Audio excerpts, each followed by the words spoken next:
வணக்கம் நண்பர்களே, எல்லாரும் எப்படி இருக்கீங்க? நல்லா இருக்கீங்களா? நாம இன்னைக்கு என்ன வீடியோ பார்க்க போறோம்னா, பிளாக் மல்பெர்ரி அதோடைய மருத்துவ குணங்கள பத்தி தான் பார்க்க போறோம்.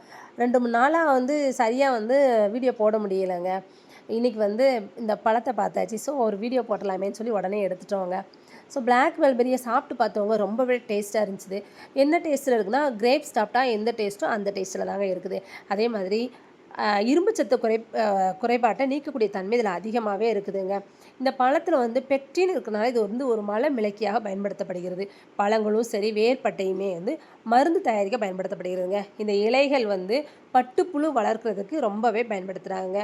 அதேமாதிரி இந்த பழத்த அடிக்கடி சாப்பிட்றனால மூக்கு ஒழுகுதல் குறையும். செரிமானத்திற்கு உதவக்கூடிய தன்மையும் ரொம்பவே இருக்குதுங்க. நம்ம சாப்பிட்றதுனால உடலும் கூட புத்துணர்ச்சி பெறக்கூடிய தன்மை இருக்குதுங்க.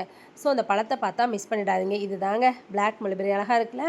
நம்ம சேனலை சப்ஸ்கிரைப் பண்ணுங்க. லைக் பண்ணுங்க, கமெண்ட் பண்ணுங்க, ஷேர் பண்ணுங்க. Thank you. பாய்.